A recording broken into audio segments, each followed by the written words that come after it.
35,000 people are among the followers.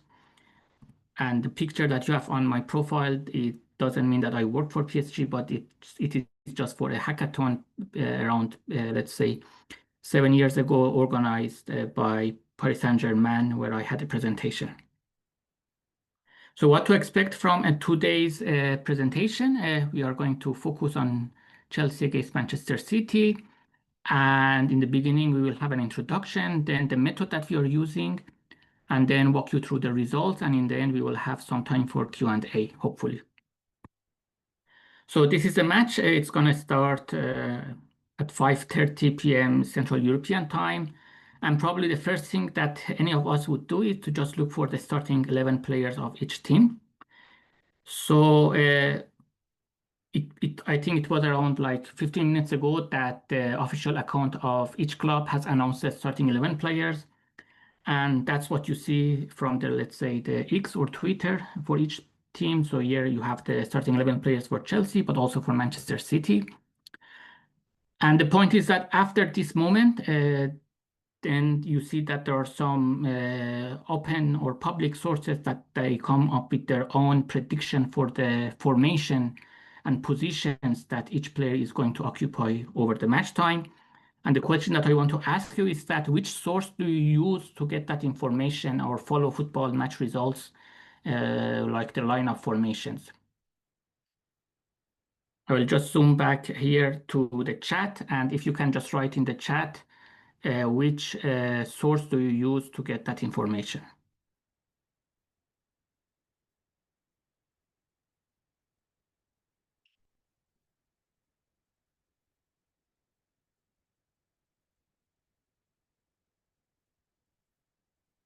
Is anyone following me, or because it seems there is no one really following me and we have lost you? Can someone write in the chat?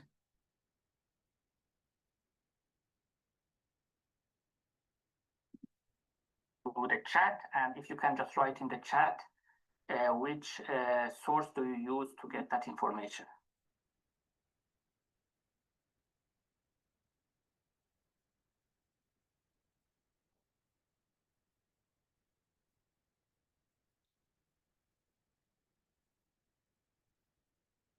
So which source do you use to look for the formation and starting 11 players of each team?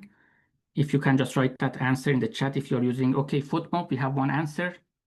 Wyscout, Gradient through API, otherwise external sources, Footmob, okay. Any other source that you are using, if you can just add before we go and compare them?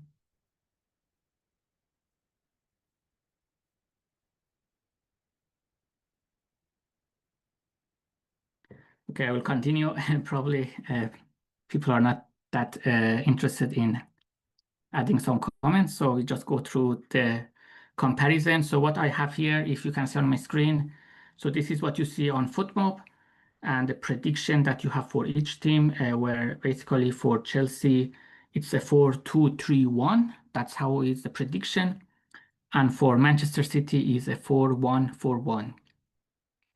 So this is what you see on Footmob, but if you go, for example, to SofaScore, which is another, let's say, application that is common among football scouts and let's say fans to follow stats and match scores. You see that you have a 4-2-3-1 for Chelsea, but the formation you have for Manchester City is not 4-1-4-1, so it's a 4-2-3-1. And that can become, let's say, interesting because a lot of these formations that we see here, depending on the source, can be taken as, let's say, the correct formation, let's say, and being reported in opposition reports. But as you can see, this is just a prediction some minutes before the kickoff, and it can have differences depending on the source that you are checking. Maybe let's see if we can find any other difference. Here you can see, for example, number 10 and 11 are to the left side. And here you can see number 10 has been positioned as a center player. So now this is what we see here. And we really don't know what's going to happen until the match starts. And then after the match, we maybe use the tracking data try to understand how each team, let's say, operated during the game.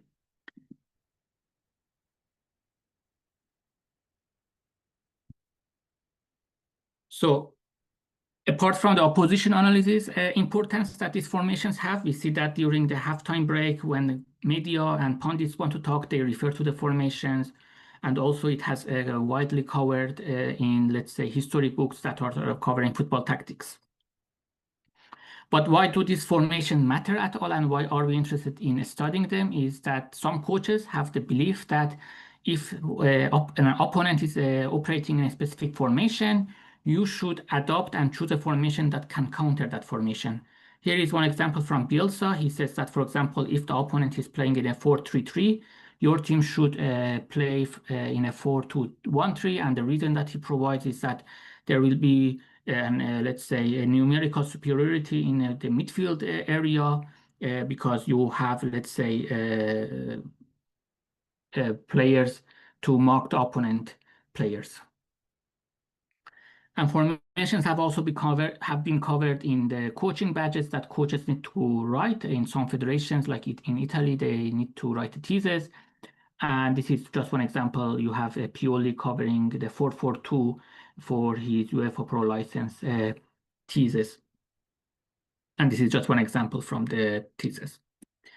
Okay, for this analysis today, we are going to use the last time these two teams played against each other, which was the Premier League 2024-25. And as part of the context engineering course that I'm taking from 12, I have access to the TV broadcast tracking data that Skill Corner, let's say, generates and produces. And to just get an idea, let's say, which match we are talking about. This is the match. It's from August 18, 2024. Chelsea playing against Manchester City. So it's the same stadium, Stamford Bridge, that Chelsea was hosting. And the outcome of that match was 2-0 for Manchester City. And from the tracking data, just to get a sense of what we have, this is just the animation from the Skill Corner tracking data, the first 1 minute, where you see the coordinates of players for each team, and also you have the ball. But also you see there is a green area that is marked, and that green area and zone displays what is the TV view, because the TV broadcast is not showing all the players at the same time for the same frame. So then in this case, a Skill Corner, they need to come up with a model to impute the missing coordinates for players that are out of the TV view.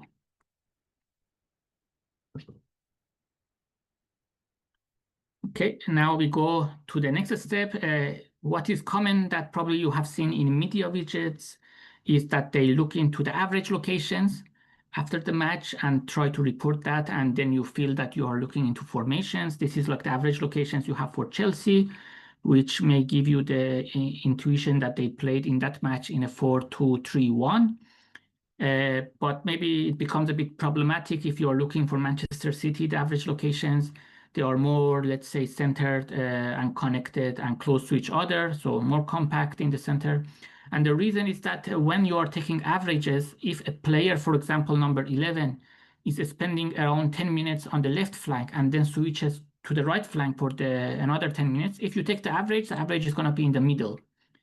So these are like some issues with averaging that are coming because of players changing positions across the match time. And then the players become, let's say, compressed and shown close to the pitch center. And that's what we cannot understand what was happening because we don't have the full picture. So what we are going to do, we are going to first talk about the method that we are going to use and then see what we can learn about that specific match. The method is for each in-play frame from the tracking data, you focus on one team. In this case, we focus on 10 outfield players from one specific team playing from bottom to top. And we just start with the Voronoi diagram. Probably a lot of you know, it's just the division of a space into regions where each player can arrive earlier than the teammates, assuming they have equal speed. And if you connect all the players who are, let's say, neighbors of each other, you end up with this representation, which is a graph representation on the right side. This is called the Delaunay triangulation. It contains a lot of triangles. And also it's something that maybe you have seen when coaches show up on TV. Sometimes they use some visualizations that are similar to this Delaunay triangulation. So there is no need to normalize the data when we are using the Delaunay triangulation, because there is no matter if, for example, the two strikers play higher up the pitch or not, the connections remain the same, and then there is no need for scaling. And the example is here. For example, if you have a 4-4-2 in different regions of the pitch, or even if you have a 4-4-2 when the two strikers are playing higher up on the pitch, the structure of the Delaunay triangulation would remain the same. So just talking and covering what the Delaunay triangulation means and how these triangles have been created. It's simply basically for each three players, you just have a circle going and passing through the players or points, and the two triangles will be adjacent to each other if the one circle doesn't contain the fourth player that you can see here in this picture. So there are some issues with the Delaunay triangulation. I'm just quickly go over them. These are, let's say, covered in my PhD thesis in depth. The first one is that the solution is not unique. So you can have four players which are co-circular, but the Delaunay triangulation outputs two different solutions, which are just these diagonal edges. Another issue is that with a small movement of players, like number P, player P here, you can see he has moved a bit up, and on the right side he has moved a bit down. There is a flipping edge that is shown up in the diagonal, and that's adding a noise. So we introduced a way that I'm not going to go through the details to stabilize and prune this Delaunay triangulation to come up with a more stable representation, which we call a shape graph. And what it does, it iteratively removes edges that are unstable and the stability is below a threshold. So in this case, it starts with an edge that has the minimum stability, which is 10.9. It removes it, updates the stability of all the other edges, and keeps going until the final representation that we have seen here, which seems to be a 4-4-2. So then what we do next is that we try to infer tactical positions, where simply we pick the shape graph that we have, and we have 25 positions that are possible to assign to each player here. And the idea is that if we pick this player, we'll be able to say he is a left midfielder, because he is to the left of this shape graph, and also he's playing in the middle. So we are basically using the vertical and horizontal alignment of this player in this structure to infer the tactical position for this specific moment, which is just one frame of the match. So the way that we are going to come up with the tactical position and vertical colors is that we are going to use the center of faces in the graph and color all the players who are above the maximum face center in dark red, which means this player is playing on the front line. The players who are below the minimum face center are colored dark blue, which means these players are playing as backline players. And then everyone else who is remaining in the middle, then we go through another process where we just divide these remaining players into three levels: light blue, gray, and light red. This gives us 5 colors, and these 5 colors tell us the vertical alignment of players from the back line to the front line. So we have dark blue for back line, light blue for defensive midfielder, gray for midfielder, light red for attacking midfielder, and red for the attacking front or front line. And we need to do the same, let's say, we need to follow the same idea for the horizontal decomposition, where we use the rightmost face center and leftmost face center to first color the dark green colors, which means players who are on the right flank, and the dark bronze colors, which means the players who are on the left flank. And then everyone else in the middle is grouped into maximum 3 channels. In this case, we only have 2 channels because of the division that you can see here, which in the end, it gives us 5 possibilities from the left to the right channel, which are shown with these 5 colors. So to just summarize the method quickly, for each player in each moment of the match, we have 2 colors assigned, and these 2 colors that are shown with the upper semicircle and lower semicircle tell us their momentary vertical and horizontal alignment. For example, this player who is dark blue and light green is basically the right center back because his vertical alignment or vertical color is dark blue, which means that in the back line, and the horizontal alignment is right center because of the light green that we see, and that translates to the right center back. So far we have explained the method and the coloring and what's the meaning of each pair of colors and how it translates to the momentary tactical position. What we can do right now, we can just pick one player from our, let's say, match, which is this Chelsea match against Manchester City. Here we have picked player number 45, Lavia, and we have basically used the colors to come up with the time series visualizations over the whole match time, the 90 minutes. The upper half, let's say, row of this time series is showing the colors that we have learned from the vertical alignment, and the lower half row shows the colors that we have learned from the horizontal alignment. As you can see, number 45, based on this matrix, is showing a lot of light blue colors in the vertical alignment that gives us the let's say, the defensive midfield channel. And in the horizontal alignment, we see the light bronze color. So this means that he was occupying the left defensive midfield. As you can see, the light blue color and also light bronze or light brown color. And when we visualize this time series, we can also include all the factors that are relevant for players responding to the, let's say, match factors and changing their position. For example, the first goal that has been scored, you can see that before and after that, number 45 didn't change his tactical position considerably. And then there is halftime. Before the halftime, he was playing a bit more offensive because of the light red color, as you can see. And then after the halftime, there was a substitution that is shown with the first gap. So there was a substitution for Chelsea in this moment. And you can see after the substitution, he still keeps playing with the same, let's say, defensive midfield position. He's, of course, switching between the left central defensive midfield position and right central defensive midfield position because of the switches of the colors between light green and light bronze. Then we have the second gap, which includes a dot. And this dot tells us that at this moment, there was a substitution for Chelsea and number 45 was taken out. And in return, number 22 came on the pitch. And when number 22 came on the pitch, he didn't operate as a defensive midfielder. He was playing as a player on the front line because of the dark red color that you can see. And also the lighter bronze color, it tells us that he was apparently a left central forward player. And then there is a last substitution for the team. And then after that, still the number 22 operates on the front line. The team concedes the second goal, and then the match in the end ends. So this is how you can see how the players, let's say, operated during the whole match using the tracking data and the coloring scheme that we have introduced. I will just quickly go through the chats to see if there is any question you have. Feel free to add your questions.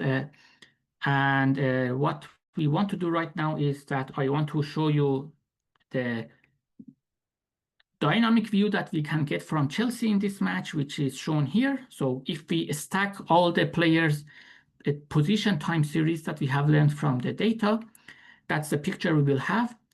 For each player, you can see on the right side if there was a substitution or not.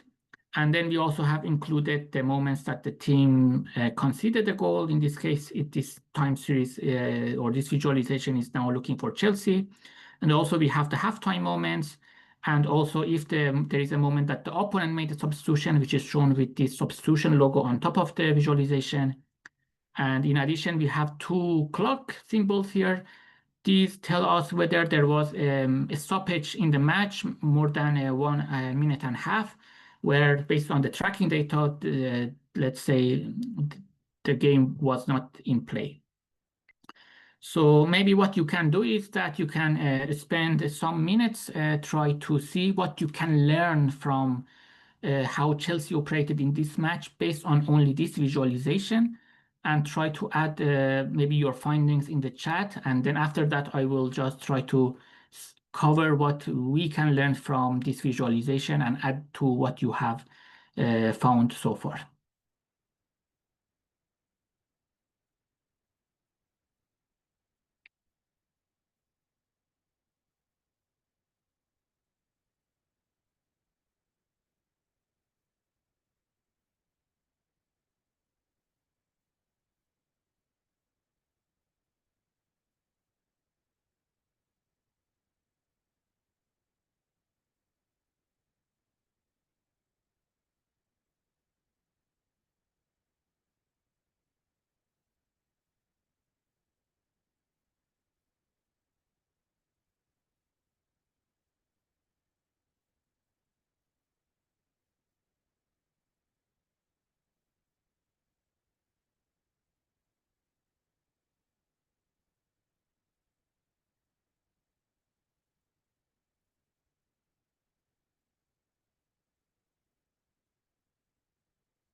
So if you can add in the chat what you can learn from this time series visualization.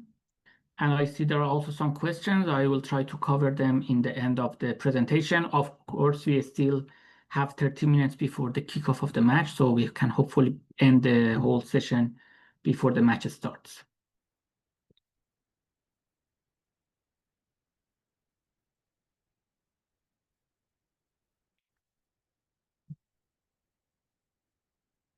So I don't see any comments on what you can learn. I will try to just maybe give you a help with the first one, and then maybe you can try it for Manchester City and see what you can learn from this time series visualization. So based on what we can see here, there are three players, number 3, number 6, number 29, and number 27, who have, let's say, in the vertical color, you can see the dark blue, which that indicates these are the players who are in the back line. And number 27 is also has the dark green color for the horizontal alignment. That tells us he is the right fullback, who is, let's say, advancing much more than number 3, who is the left fullback because of the dark bronze color in the horizontal level. So this seems to be a back 4, let's say, where number 27 is the offensive fullback, number 3 is the defensive fullback. So it's an asymmetric case, as you can see here. And number 6 is the left center back, and number 29 is the right center back because of the color that you can see, where you have the light green for number 29 as the horizontal alignment and light bronze for number 6 in the horizontal level. So here we have found Chelsea has operated in a back 4 in this match, and the right back is played more offensive. He was more on the front line than number 3. When it comes to the midfield, you can see number 25 and number 45. As you can see from their color, they are mainly light blue, which means and indicates they were the double pivots for Chelsea in this match, where number 25 was the right double pivot because of the light green color, and number 45 was the left one. And then you have number 20, Cole Palmer. He was operating mainly on the right flank because of the dark green color that you can see.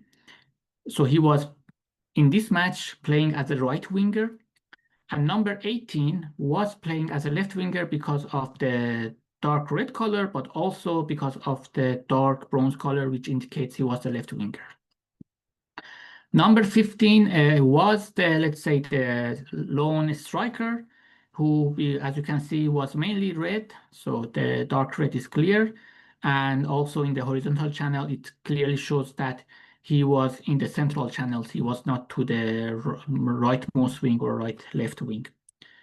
And then there is one player remains, that number 8. As you can see, he has a combination of dark red, but also light red.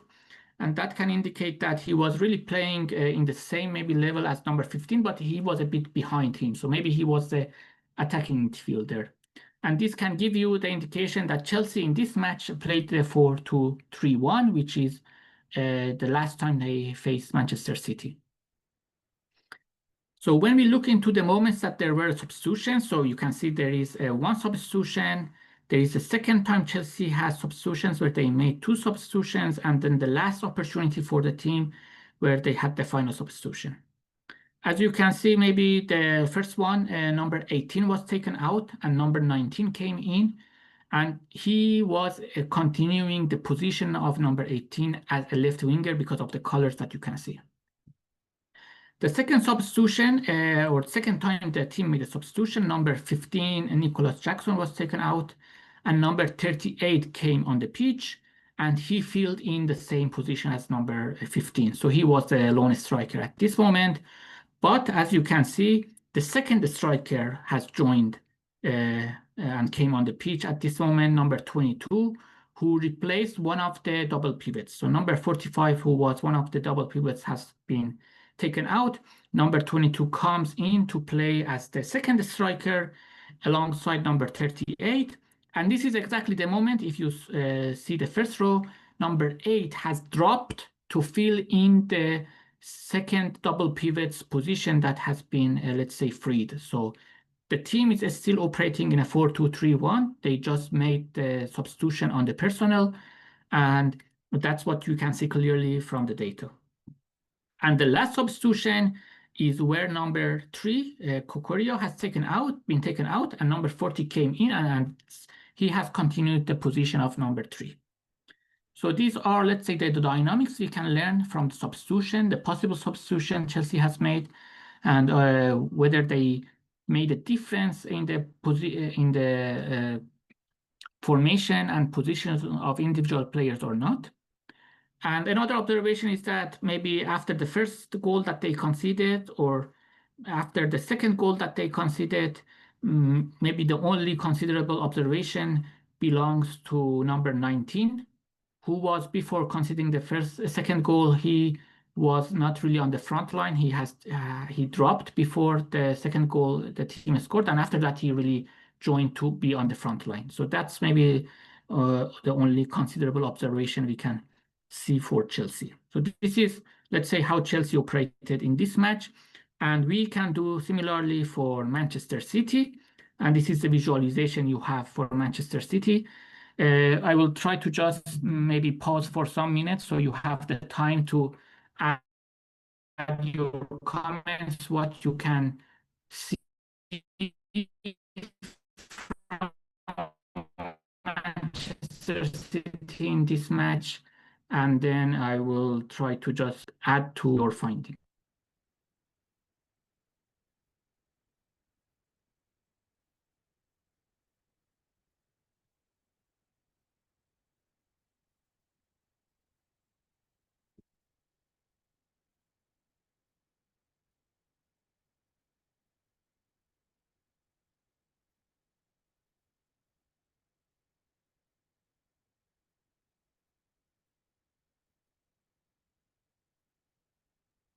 So let me quickly check the chats if there is any new chat that you have here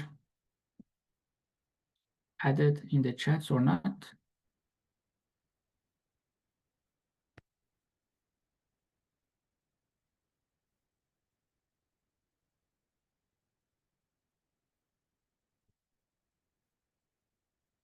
Okay, I can see some new comments. So for Chelsea, you mentioned that Colwill movements and Kokorio seem to have overlapping behavior around minute 70. So let me quickly check that. Well, we don't have here the minutes, but yeah, I think it's difficult to say that if there is any overlapping, but you can clearly see that yeah, here around minute 17, maybe that's here. It can be maybe there is a corner kick or free kick. So we really don't know unless we have an interactive dashboard to be able to explore this part. Okay, let's see if there is any other comment.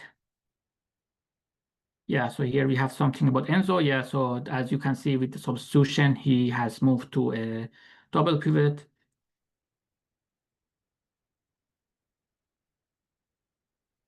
Okay, same as others. So I will just go through the example from Manchester City, and if you can just add in the comments, otherwise I will just start with explaining what you can learn from Manchester City in this game.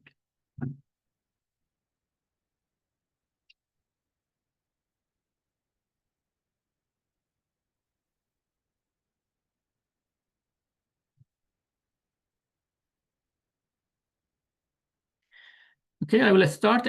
So if we will follow the same idea, we start with the back line. And as you can see, number 82, 25, 3, and 24 are the backline players simply because they have the dark blue color mainly on the vertical alignment. Number 82 is the same. So you have, again, a one fullback who is playing offensive, and number 24 who is acting as the, let's say, defensive fullback. And maybe it makes sense because if you look for Chelsea, the right foot back for Chelsea was offensive, which means that the number 24 from Manchester City should be defensive to maybe counter them. And it's the same here. The right back from City is offensive. So then the number 3 from Chelsea, Kokoria, needs to be defensive. So that's maybe how you can find these pairs matching up with each other. Number 25, the right center back, and number 3, who is left center back, let's say, in this back four. Then you have number 8, who is acting as a, let's say, single defensive midfielder because of the light blue colors that you can see. And that's also maybe what you expect from Kovacic. And then you have number 20 and number 17, who are playing up front. Kovacic, who you can say the right attacking midfielder, is Bernardo Silva, and De Bruyne, when he was in Manchester City in that match, he was playing as the left attacking midfielder because of the light red color, but also the light bronze color in the horizontal level. Then it comes to the players who are really on the front line. Number 26 and 11, we expect them to be the wingers, but what you can see here is that when the match started, number 26 was the left winger because of the dark bronze color, and number 11, Duco, was the right winger.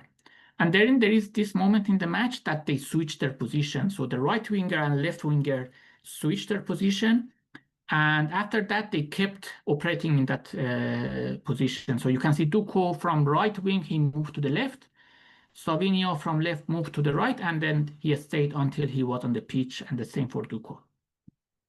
And Erling Haaland, he is the, let's say, the single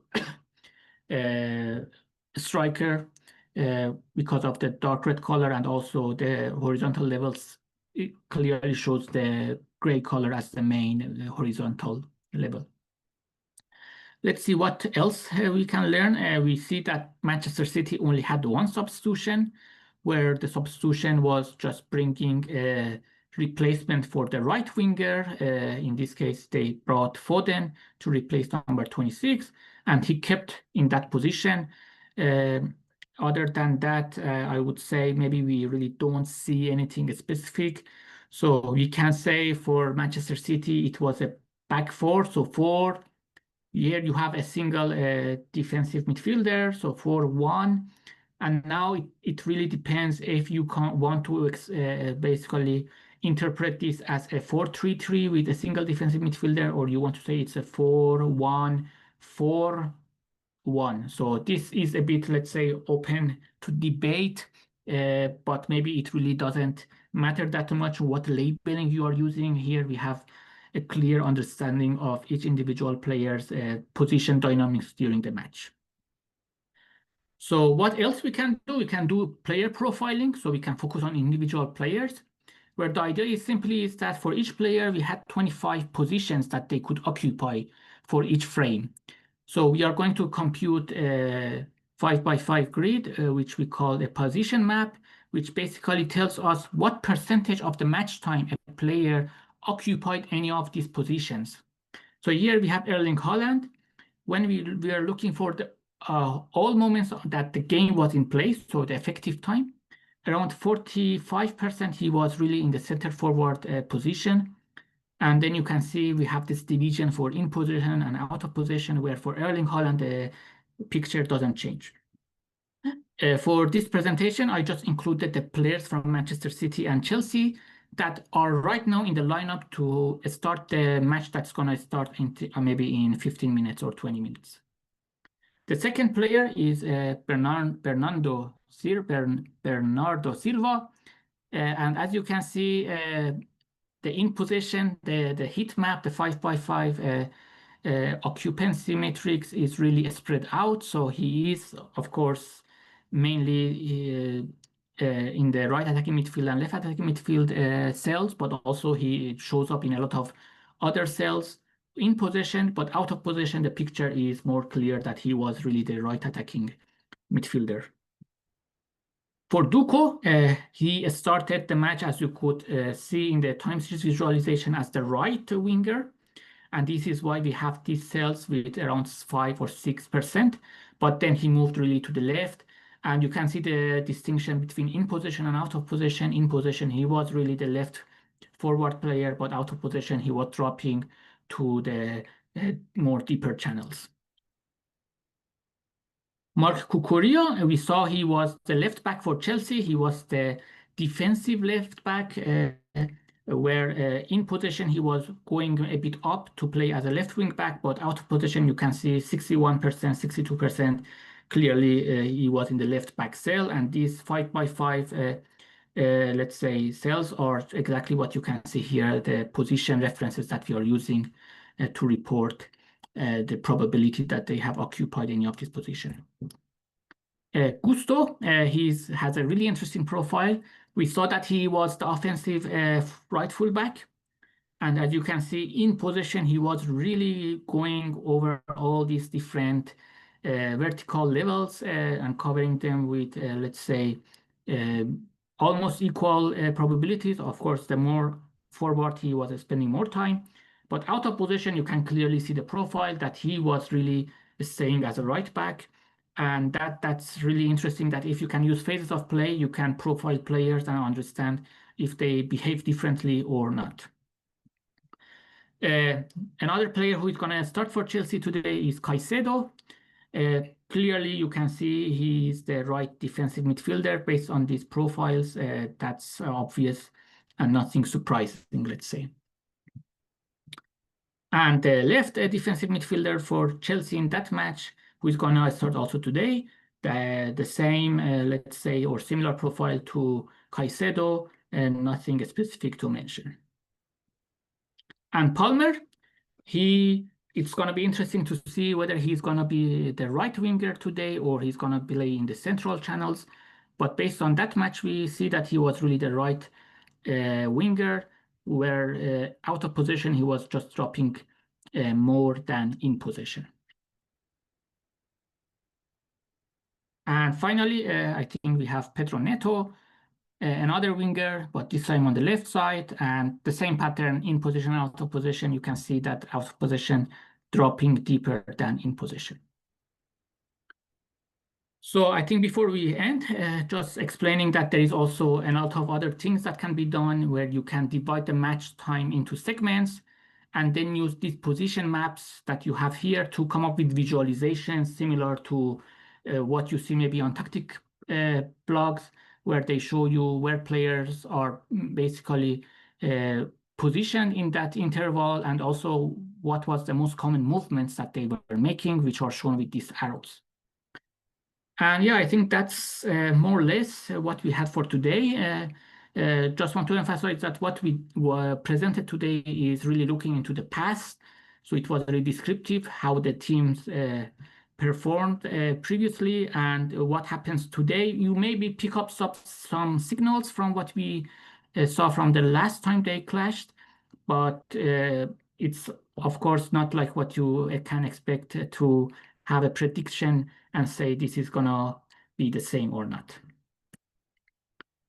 And just before we go to the Q&A part, probably I will also try to have the same idea for the next week of the Premier League, where we can maybe focus on the Manchester City's match against Arsenal, which I think is going to be the most important match of the next week. And yeah, probably I'm not going to cover the method part anymore. I will directly jump into the results and we see what we can learn from the last time Manchester City played against Arsenal in the Premier League at Etihad Stadium. And thanks for your attention. I will just now stop sharing my screen and then we can go through the Q&A and see if you have any questions in the comments.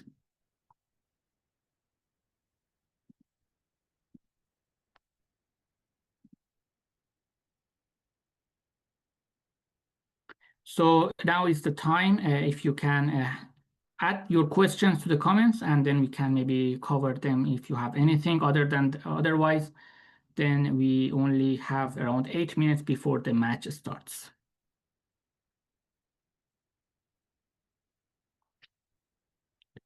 Okay, let me go over all the comments that we have so far and see if there is anything specific to mention. So here you added that the findings you had from the time series visualizations for Chelsea players and Manchester City players. Yeah, so Bernardo plays freely. Ahmed has that comment, which is exactly what we saw in the in possession position maps. The wingers switch flanks early on. The eights are split with Kovo as pivot. So Kovacic was the single defensive midfielder, and then you had the eights up front for Manchester City, correct? Yeah, so we saw that the back line is playing asymmetric, the right back offensive, left back defensive. Yeah, so I think apparently you could pick some insights from these visualizations. And if there is any point that you want to raise, or do you have any questions to add to the comments, then I can maybe just check the comments.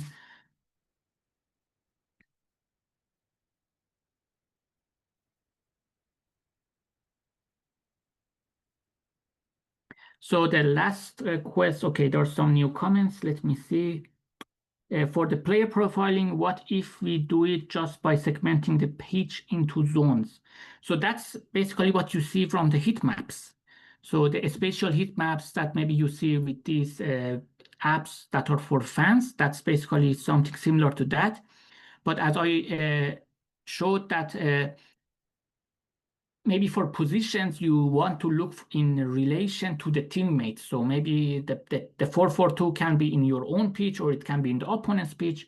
You need to have that 5x5 grid in relation to the team and not looking for absolute locations on the pitch. Alex mentions that what if we can generate these visualizations real time? Yes, so I think the main obstacle there is that if you have access to reliable live tracking data. Right now, for example, we use a skill corner, which is TV broadcast, and TV broadcast, you don't have it live during the game because you saw that the TV view only shows maybe a percentage of the players in the frame, and there are some players who are not visible. So then they need to use their model after the match in the post-processing step to fill in the missing values for the player coordinates that are not visible on the frame.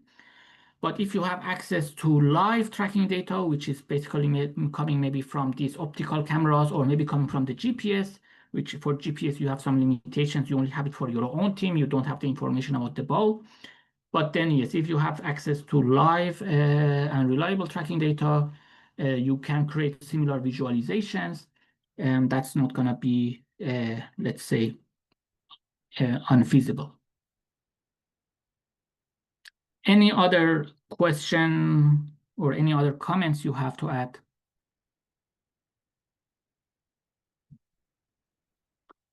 And if that's it, so maybe you can just provide your feedback in the comments if you have anything that you think can be improved for the next time. Of course, the first 10 minutes we had issues with the Zoom connecting to LinkedIn. This was the first time I was just trying to have a live event, so that's why it went wrong, more or less. Hopefully next time for the Arsenal and Manchester City match, we can have a better setup, and we will just quickly dive into the results. And for people who are joining new, then we will just refer them to this, let's say, live stream to check the method that we are using to infer momentary tactical positions and also overall formations. Thanks for your attention, joining, and now it's just 3 minutes before the kickoff, so maybe you have some time to grab something and then watch the match and see if you can pick anything that we observed from this last time they played against each other in this match. Maybe look for the asymmetric backline players and look for wingers switching sides and see players like Gusto and Silva where on the pitch they more likely appear. Okay, that's it for today, and have a nice day ahead. Enjoy the match. Bye bye.